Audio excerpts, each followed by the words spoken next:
I also want to say something about um, this idea that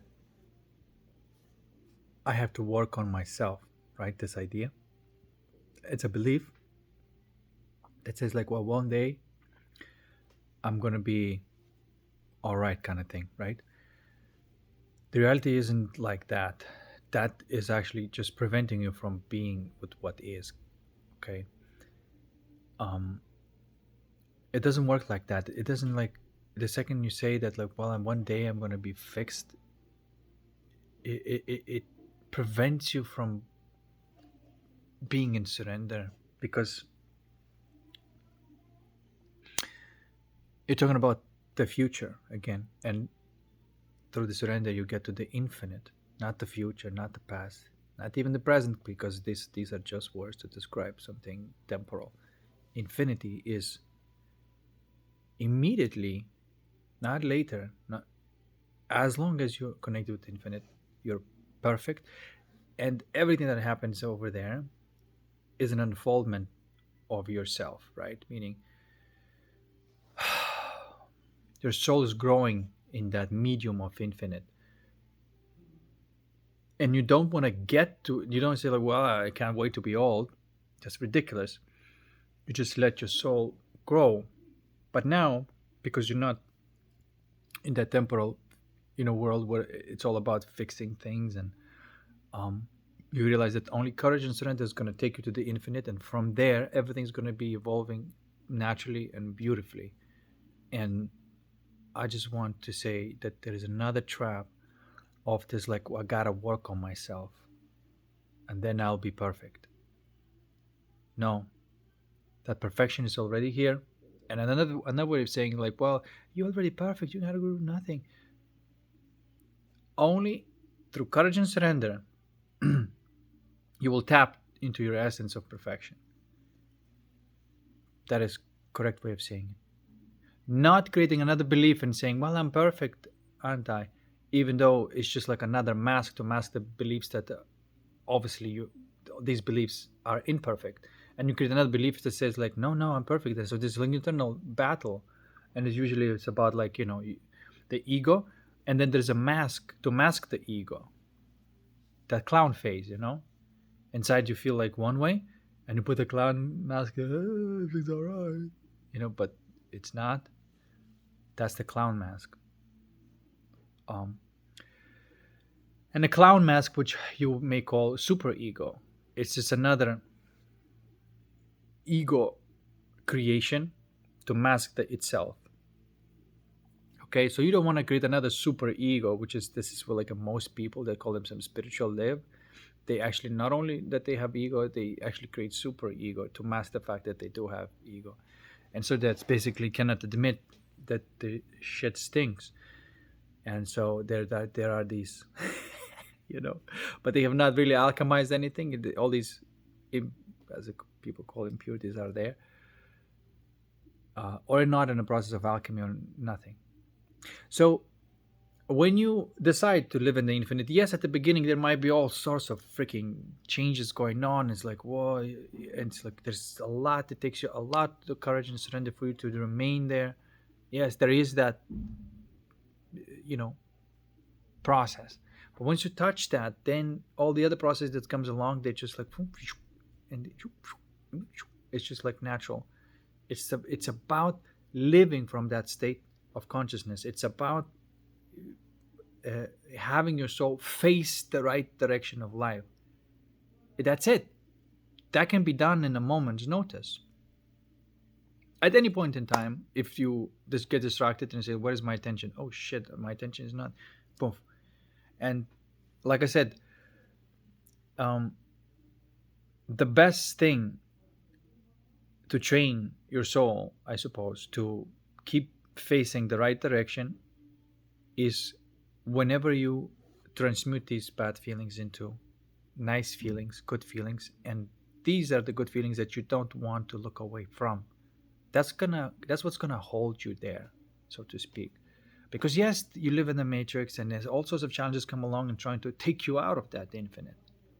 So then that's when you arm yourself with the courage and surrender, and you may use your energy to, you know, because you do need to use certain type of energy to move that eyeball of the soul to focus on things. That's courage. And you also need energy to broaden it up. It's like there's two things in order to do the right thing, like just like focus and aperture. You play with both, and both need energy. And that's all the energy that you receive supposed to be used on that first. And do you do receive sufficient amount of energy every day in order to maintain your attention and awareness on the right things and not get distracted from it. And that's the only game. Remain in the infinite, remain in the golden throne. And as long as you in from that golden throne, everything is alright, everything's perfect, you feel perfect. Um and so then, yes, there might be many obstacles still to face, but they come naturally. There's not like, well, I gotta go to that particular one and then I'm gonna handle it. No, don't worry about it. They're gonna come in naturally, and you're gonna. It's about being in that infinite state and remaining there, and using courage surrender if it's necessary to remain there, to go through these obstacles that are trying to take you out of it. And that's how I would describe it. And that's why, if you understand this, like, oh, I cannot, quote unquote, fix myself. There's no such thing. And you can't say, like, well, I gotta work on myself. You can't. Um, the only thing you can do is through courage and surrender to fall through into that infinite. And that is doing the work for you. Um, and it's not doesn't feel like work. It feels actually good. Okay. So I just wanted to say that there might be this belief that says, I gotta work on it, I gotta fix myself. That's pointing to the future again, and you're not being it. And as you are being it, living from the infinite, that, of course, then your psyche is not in space time. There's no thinking. There's no, like, it's it's a peace and bliss type of reality, with occasional challenges that are also turning to the peace and bliss. And so then you are living your life. And every time the challenge comes along, that's your potential desire that you're going to be fulfilling. And so whatever you are, you may be like, well, I'm at this point in my life and I have, like, 50 more, not 50 more, but, let's say, theoretically speaking, 10 more gems to alchemize.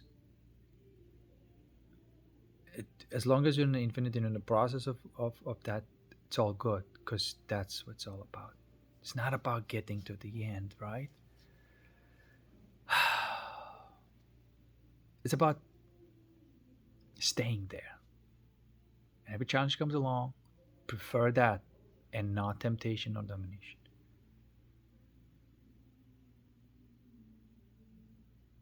It really is that simple. Then you don't need to be fixing yourself, because all these distortions are just the potentials for alchemy and devotion in order to create some desire. You see how everything looks different from there? If from there you don't have this thought that says, I gotta work on myself, it's ridiculous, because you feel freaking amazing. You feel amazing. There's no thought that says, like, wow, there's still something missing here. Well, then that's some alchemical work and devotional work, that is. I hate this, but okay, let's not use this word work. But it just requires some courage and some surrender, some alchemy, some devotion that allows you, because that process is, you cannot be denying that you can be in one state, which is always about, division, conflict, negative thoughts, just all that thing, You cannot deny that, like, through certain use of energy, there's a flippening that happens, and then you're, oh, there's another world. And so there is some act that can be done. There is that state of consciousness, and then there's that state of consciousness. That appears to be metaphysically or physically true. Just if you functioning in that state of consciousness, you saying to yourself that, like, no, everything is perfect, I'm perfect, this is not going to change. There's the flippening needs to happen for that to be really the case, the truth, because this is the belief flow and this is the truth flow. All beliefs must go, but you don't have to deal with them, when you're in this way. any kind of belief that's trying to flip you the other way again, alchemize it, and you're not going to be flipped that way again. And every belief that is going to come in your way is going to be alchemized to truth, and that's going to maintain you there. Okay? And then it seems like you're like that snowball effect that keeps accumulating more and more and more and more and more, and that's the growing of your soul. And the process of growing is amazing. It's not even the size, so to speak, right? Because it's kind of almost infinite. It probably is infinite. It is, but there is an end to these distortions. There is totally an end to these distortions. So there is a certain point where it's just like, poof, there's no more. And then, but then, the soul being does not need to do any kind of work through karma or whatever, or through these distortions. They don't have to do that. They become pure creating and playing type of soul. But then there's no end to creation and play either, you see. And then perhaps after you creating and playing and become again the creator of the universe, you say, like, you know what, I want to go back and I want to do it again. I want to play that game. I want to work through all of these distortions, create another soul being that is immortal. So that's why it never ends. And because it never ends, it's the best shit that you can do is create your dream, fulfill your desires, your soul desires. It's the best shit that you can do forever and ever. Forever and ever? Forever and ever. All right, peace. See you next one.